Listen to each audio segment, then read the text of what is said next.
الحمد لله رب العالمين الرحمن الرحيم مالك يوم الدين الحمد لله رب العالمين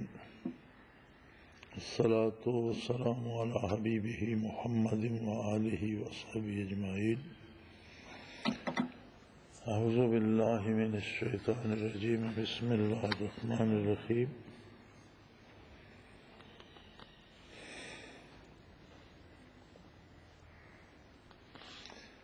أم حسبت أن أصحاب الكهف والرقيم كانوا من آياتنا عجبا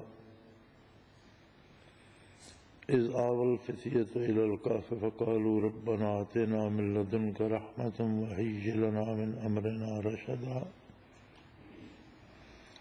فضربنا على آذانهم في الكهف سنين عددا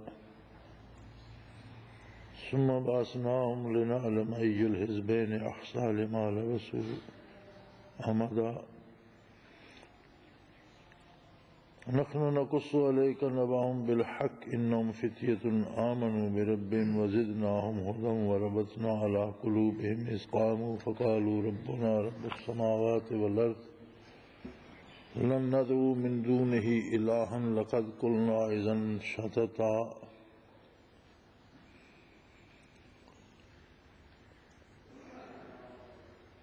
هؤلاء قوم اتخذوا من دونه آلهة لولا يأتون عليهم بسلطان بين فمن أظلم ممن افترى على الله كذبا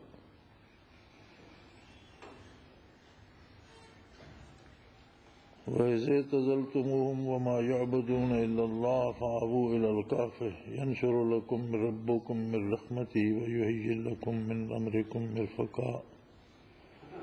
وترى الشمس إذا طلعت تزاور عن كهفهم ذات اليمين وإذا غربت تقرضهم ذات الشمال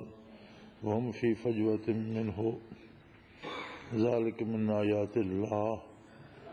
من يهد الله فهو المهتد ومن يضلل فلن تجد له وليا مرشدا اللهم سبحانك لا علم لنا إلا ما علمتنا إنك أنت العليم الحكيم مولا یا صلی وسلم دائما ابدا علی حبیبک من زانت به القلوب.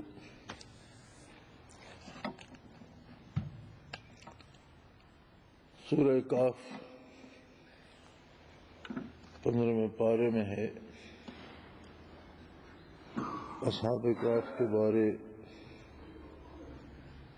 جو مختلف قصے مشہور تھے اور نزول قرآن کے وقت عرب کے اہل علم کے ہاں بھی مختلف روایات سے مختلف انداز میں بیان ہوتے تھے. رب جلیل نے اس کی صحیح صورتحال تو ارشاد فرما ہی دی، لیکن اس میں بہت سی باتیں ایسی ارشاد فرمائی جو رہتی دنیا تک انسانیت کی ہدایت اور رہنمائی کا سبب بن گئی. قرآن بنیادی طور پر تاریخی کتاب نہیں ہے اور قرآن کو تاریخ بیان کرنے سے دلچسپی نہیں ہے. اسی لیے آپ دیکھتے ہیں قرآن حکیم میں مختلف واقعات کے مختلف ٹکڑے مختلف موقعوں پر نظر آتے ہیں. اگر قصہ گوئی مقصد ہوتا تو ایک قصہ سارے کا سارا یکجا بیان کر دیا جاتا، لیکن مقصد نوع انسانی کی رہنمائی ہے. جس واقعہ کے جس حصے سے جس جگہ بات کرتے ہوئے مثال دی جا سکتی ہے، قرآن کریم وہاں اس واقعہ کو بیان فرماتا ہے، اس واقعہ کے اس حصے کو ارشاد فرماتا ہے. لیکن یہ حق ہے کہ قرآن حق ہے اور تاریخ لوگوں کی باتوں سے بنتی ہے. تاریخ کے بارے علماء کا ارشاد ہے یدون من افواہ الناس، تاریخ کی تدوین لوگوں کی باتوں سے ہوتی ہے کہ اس وقت کے لوگ کیا کہتے ہیں، لوگوں کی باتیں سن کر مورخ لکھتا ہے۔ اور قرآن حکیم وہ بات ہے جو اللہ رب العزت نے ارشاد فرمائی اور اللہ کا ذاتی کلام ہے۔ تاریخ کی سند قرآن سے تلاش کی جا سکتی ہے، لیکن جس واقعہ کو قرآن نے بیان فرمایا ہو اور تاریخ اس سے اختلاف کرتی ہو تو تاریخ غلط ثابت ہو۔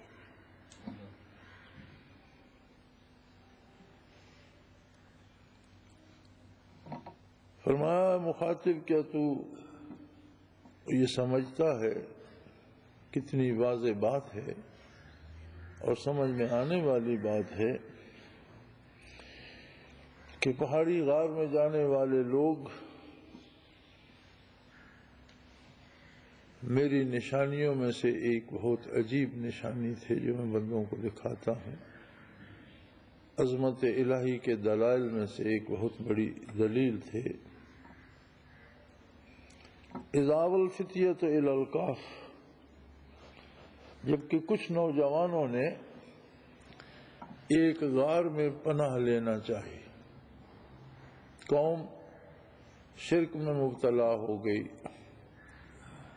حکمران سے لے کر عام آدمی تک کفر و شرک کی دلدلوں میں پھنس گئے،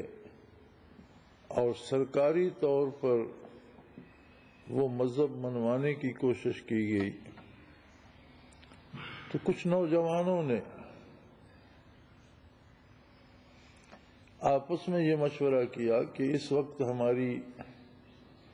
یہ قوت نہیں ہے کہ ہم اس برائی کا مقابلہ کر سکیں، لیکن اس میں شامل ہو جانا بھی بڑی بدنصیبی ہوگی، اور شامل ہوئے بغیر چارہ بھی نہیں کہ بادشاہ کی طرف سے حکم دے دیا گیا ہے کہ کوئی بھی جو اختلاف کرے اسے قتل کر دیا جائے، کسی کو اختلاف کی اجازت نہ ہو، تو کیا کیا جائے؟ تو انہوں نے سوچا کہ ہم الگ ہو جاتے ہیں معاشرے سے، برائی سے، برے لوگوں سے، اور یہ ایک اصول ہے۔ اللہ کریم نے ارشاد فرمایا کہ جب دنیا سے بندہ جانے لگتا ہے تو ایسے لوگ جو معاشرے کے ساتھ مل کر برائیوں میں الجھ جاتے ہیں، معاشرے کے رنگ میں رنگے جاتے ہیں اور نیکی پر قائم نہیں رہتے، تو موت کے فرشتے ان پہ سوال کرتے ہیں، فیما کنتم، یہ تم کیا کرتے رہے ہو؟ آخر اللہ نے تمہیں زندگی دی تھی، عقل و خرد عطا کی تھی، نبی مبعوث فرمائے، کتاب نازل فرمائی، تو تم فیما کنتم، تم نے عمر کہاں ضائع کر دی؟ کیا کرتے رہے ہو؟